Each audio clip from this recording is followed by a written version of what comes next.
Apostolic Letter of Pope Francis on Saint Francis de Sales, following. The discovery of a new world. After completing his course in the humanities, Francis took up studies in law at the University of Padua. On his return to Annecy, he had already decided upon the direction of his life, despite resistance on the part of his father. Ordained a priest on December the 18th of the year 1593, in early September of the following year, at the request of Bishop Claude de Granier, he was called to carry out a difficult mission in Le Chablais, a territory belonging to the Diocese of Annecy. Thou Calvinist, Le Chablais, through an intricate web of wars and peace treaties, had passed once more under the control of the Duchy of Savoy. These were intense and exciting years when Francis discovered his gifts as a mediator and a man of dialogue, as well as a certain intransigence that he would later acknowledge. He also devised several bold and original pastoral practices, like the famous affiche, posted everywhere and even slipped under house doors.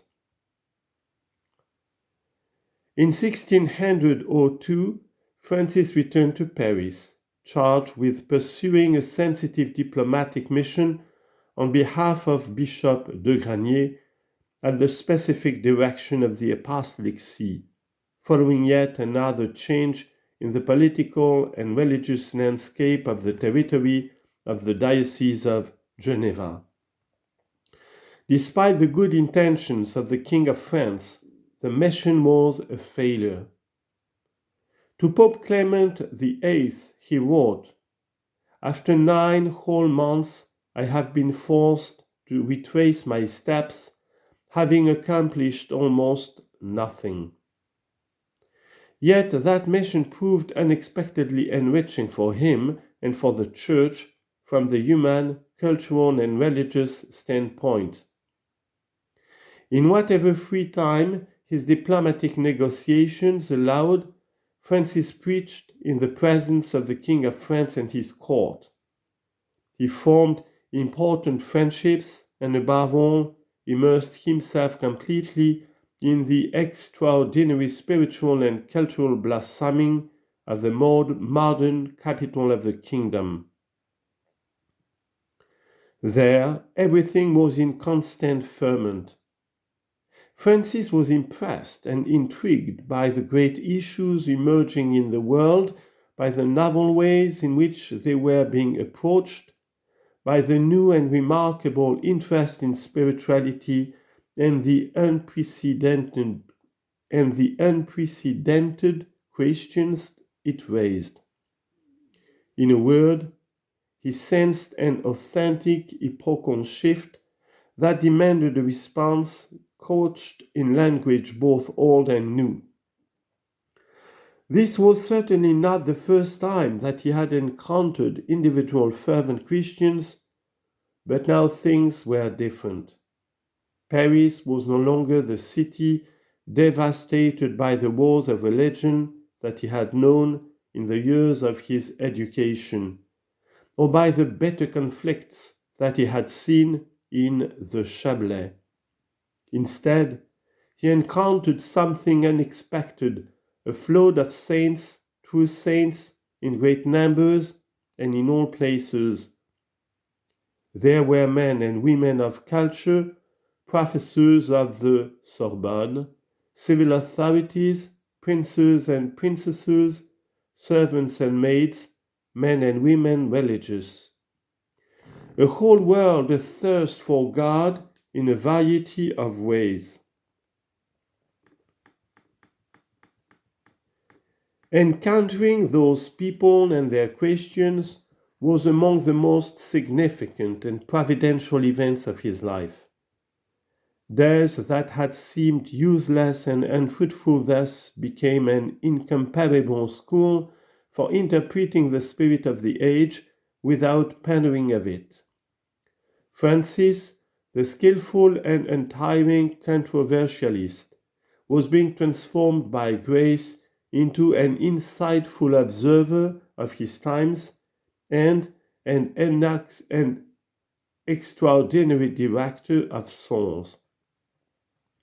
His pastoral activity, his great works, the introduction of the devout life and the treatise on the love of God, and the thousands of letters on spiritual friendship he wrote to convents and monasteries, to religious and nuns, and to courtiers and ordinary folk, to say nothing of his encounter with Jane Francis de Chantal and the foundation of the Order of the Visitation in 1610. One of these would be conceivable apart from that interior turning point. Gospel and culture thus found in him a fruitful synthesis which led to the development of a method that, once it had taken shape, was to reap an abundant and enduring harvest. In one of his very first letters on spiritual direction and friendship, sent to a religious community he had visited in Paris, Francis spoke quite modestly of his method, which differed from others and aimed at genuine reform. It was a method that renounced all harshness and respected completely the dignity and gifts of a devout soul, whatever its frailties. He wrote, "I wonder whether another difficulty can also be raised concerning your reform. Perhaps those who imposed it on you have treated the wound too harshly. I appreciate their method, although it is not what I am in the habit of using, especially with regard to noble and cultivated spirits like yours. I believe it is better simply to indicate the disease and put the scalpel in their hands so that they themselves can make the necessary incision. Yet, do not for this reason neglect the reform that you need." These words display that insight that was to make Salesians' optimism famous and leave a lasting mark on the history of spirituality through its later flowering, as for example in the case of Saint John Bosco some 2 centuries later. Upon his return to Annecy, Francis was ordained a bishop on December the 8th of that same year, 1602. The influence of his episcopal ministry on the Europe of his day and for centuries afterwards was immense. He was an apostle, preacher, writer, man of action and of prayer, devoted to realizing the ideals of the Council of Trent, engaged in controversies and dialogue with the Protestants.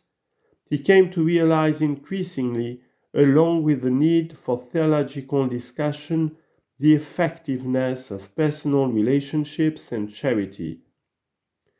He was charged with diplomatic missions in Europe and with tasks of mediation and reconciliation in society.